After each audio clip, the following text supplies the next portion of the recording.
hoje nós teremos uma participação especial aqui no Jornal Diário e na TV, uma participação, aliás, especialíssima, não só pela importância, né, do tema que será debatido aqui, mas também pela interação que nós temos com a academia, né? A gente sempre fala aqui o quanto é importante a academia vir para a sociedade, se mostrar, né, e mostrar a sua produção. Hoje é um claro exemplo disso, quando a produção na faculdade tem aqui os seus efeitos diretos na sociedade. Bom, o assunto também já adiantei um pouco ontem, né? É uma ação que corre ainda, né? Está correndo neste momento, estamos aí às vésperas de sua definição, que tem um tema delicado a ser tratado, mas um tema que precisa ser debatido principalmente pela sociedade, né? A gente vai entender um pouco mais sobre esta ação e o tema que ela versa agora com os nossos convidados especiais que eu vou apresentar a partir de agora, né? Começando pela professora, para a gente garantir aquela nota bacana, né? A professora Gisele está na área para explicar para a gente. Eu vou começar perguntando a Gisele para que ela nos explique exatamente de onde surgiu essa ideia. Gisele, eu sei que surgiu dentro da sala de aula, os próprios alunos foram lá, te motivaram, mas eu queria que você falasse do quanto é importante a gente ter, né, a produção acadêmica, conversando, interagindo com a população através de um programa de televisão, através desse meio democrático. Bom dia, seja bem-vinda. Bom dia, pessoal. Um prazer estar aqui no Diário de Teresópolis, né, com o Anderson, que também é estudante, né, de Direito. E eu sou professora Gisele Alves, sou professora de Direito Penal e Criminologia do Centro Universitário Serra dos Órgãos, que é o Unifeso. E, especificamente, essa temática chegou aqui para o debate por conta da minha disciplina de primeiro período, né? Que é uma disciplina chamada Fenômeno Criminal, Administração de Conflitos e Limites ao Poder Punitivo Estatal. E lá, nas disciplinas do Unifeso, a gente está desenvolvendo o que a gente chama de metodologia ativa. Então, a gente coloca o estudante como sendo estudante em que ele tem uma é dada a ele a missão dele também ir atrás do conhecimento, né? Então, nós estamos trabalhando com duas ações importantes que estão no STF, são duas ADPFs, que é a Ação de Descumprimento de Preceito Fundamental. Nós temos na Constituição preceitos fundamentais, direitos fundamentais, garantias fundamentais de todo cidadão, e nessa ação é discutida a violação desses direitos fundamentais. Uma é a ADPF 347, que trata do estado de coisas inconstitucional no sistema penitenciário. O que seria isso? Está se discutindo que o sistema penitenciário está vivendo um momento de violação intensa de direitos fundamentais, né? Superlotação, falta de saneamento, problemas de saúde física e mental. E a outra ação, que, na minha opinião, está intimamente relacionada, é a ADPF 527, que trata da questão dos transexuais no sistema penitenciário, que a gente vai tratar aqui com mais intensidade, porque esse grupo de alunos que está ali, o grupo ali, tem outra colega aqui que é do grupo de alunos, e tem a Mariana Reis, que está ali também, que é uma aluna que vai fazer um trabalho de conclusão de curso na temática, mais ou menos envolvendo essa temática, e a gente convidou a advogada Giovana Cambroni, que é advogada, que é professora também, e que tem aí uma experiência grande na questão da luta LGBT, para poder tratar, né? Para a gente discutir essa questão dos transexuais no sistema penitenciário e como que a violação de direito dos transexuais no sistema penitenciário é uma coisa ainda mais aprofundada, porque, além dele sofrer com toda a violação de direitos que qualquer pessoa presa sofre, ele ainda sofre com outras violações de direitos em razão da questão da transexualidade. Né? Bom, aproveitando a participação da Giovana aqui também, né, outra professora, eu não vou garantir a nota porque, infelizmente, não sou aluno da Giovana, mas quem sabe serei aí numa pós-graduação, né, Giovana?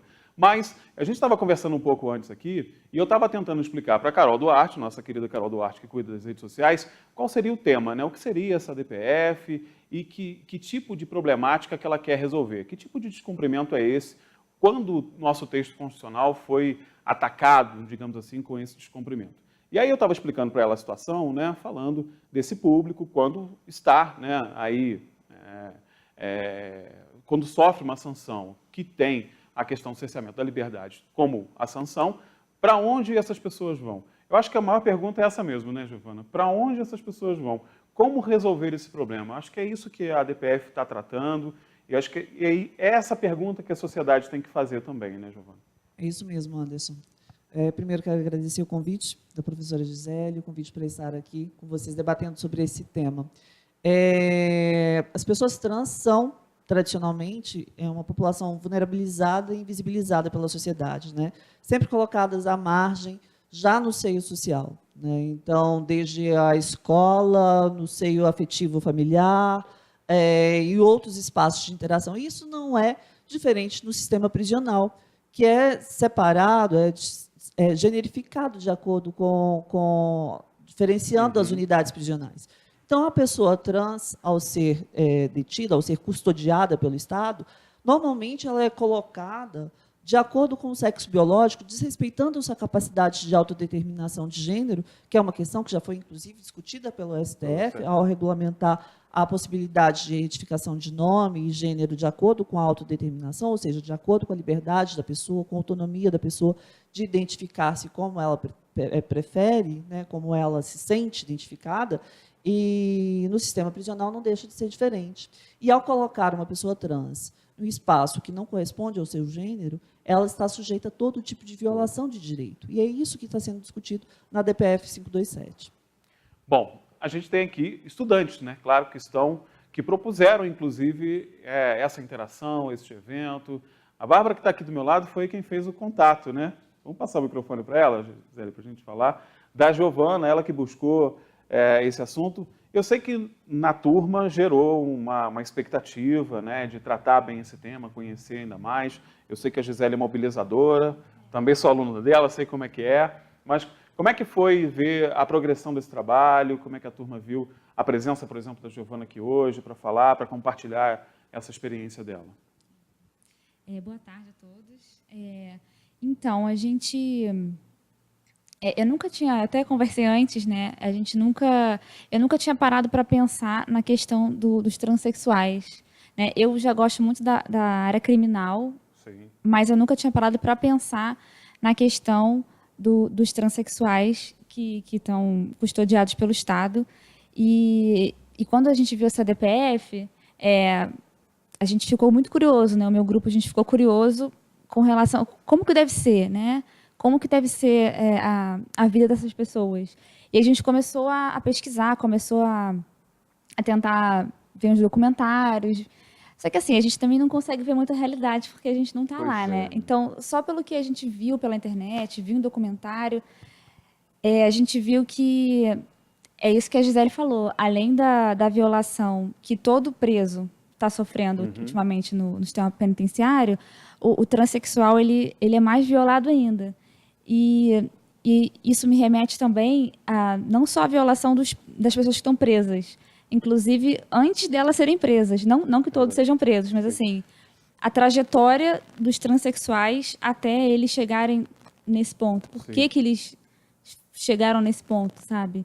Da criminalidade. Então, acho que é um assunto que tem que ser debatido mesmo, que eu acho que a sociedade precisa mudar o olhar com relação a essas pessoas, que são pessoas, e eles são completamente invisíveis, né? E a gente precisa olhar com mais atenção. Verdade, né? E a Mariana, que está aqui do meu lado, tem esse tema como o seu projeto de encerramento de curso, né, Mariana? A gente tem sempre várias discussões a respeito disso, né, Mariana? E é importante a gente ter a academia discutindo também, né? Porque não é só essa polarização, não é só chegar no âmbito jurídico e trabalhar essa questão jurídica, efetivamente jurídica, tem que se pensar na questão social. Eu acho que o trabalho da Mariana está aí para isso, né? Para analisar esses meandros sociais. E uma coisa que você sempre me falou, né, Mariana, é que incomoda muito ver essa invisibilidade que a Bárbara falou, né? As pessoas estão realmente invisíveis, né?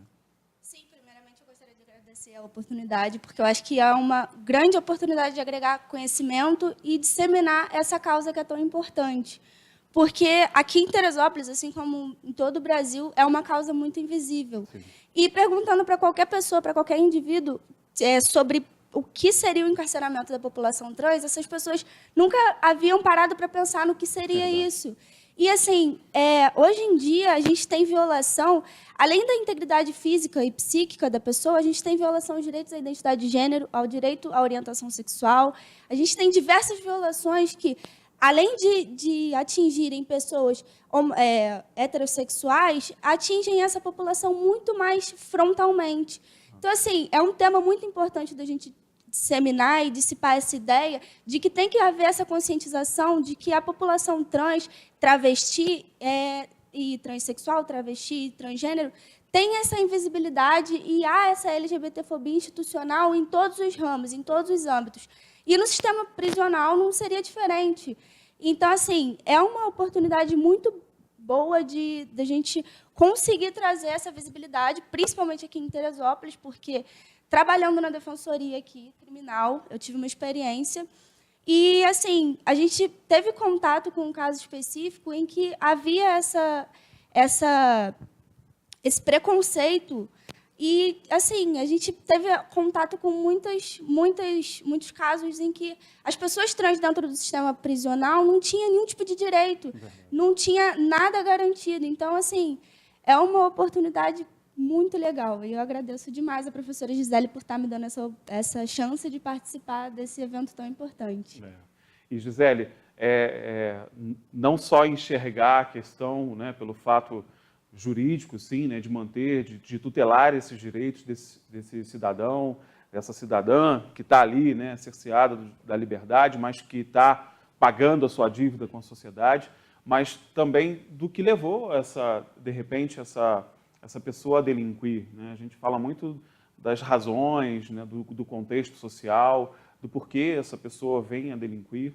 E talvez, né, nesse aspecto, né, do transgênero principalmente, é uma carga social muito forte, né, é uma pressão social muito forte. Isso também precisa ser enxergado, né, Gisele? Eu acho que a discussão do sistema prisional, do sistema penal como um todo, das agências do sistema penal, do processo de criminalização das pessoas, é uma discussão bastante complexa, né? Tem muita gente que discute criminalização da pobreza. Quando a gente pega os dados do Infopem, que são os dados do sistema penitenciário, a gente já vê uma seletividade de uma população que é uma população mais pobre, como sendo a clientela principal do sistema prisional, principalmente jovens, afrodescendentes, né, criminalizados principalmente em crimes como crimes patrimoniais e tráfico de drogas, né? Então, assim, a gente já tende a ter uma seletividade penal de uma população mais pobre que faz parte do sistema penitenciário. Quando essa pessoa agrega, além da pobreza, além de todos esses fatores de ordem social, sim, também um fator que a invisibiliza e que traz mais preconceito para ela, que é a questão dela ser um transgênero, um transexual, um travesti, isso faz com que a carga, na minha opinião, de violência institucional que ela possa sofrer aumente mais ainda.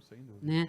Porque, na minha opinião, ela não vai sofrer só a violência estatal, que é muito comum acontecer nesses ambientes, mas ela tende também a ser alvo da violência do próprio grupamento com o qual ela foi encarcerada. Né? Então, assim, o próprio grupamento com o qual ela foi encarcerada, que independente de ser um grupamento discriminado, oprimido, ele também tem regras heteronormativas, que tende a fazer com que eles violentem esse grupamento, sim, que está ali junto com ele, que sofre junto com ele.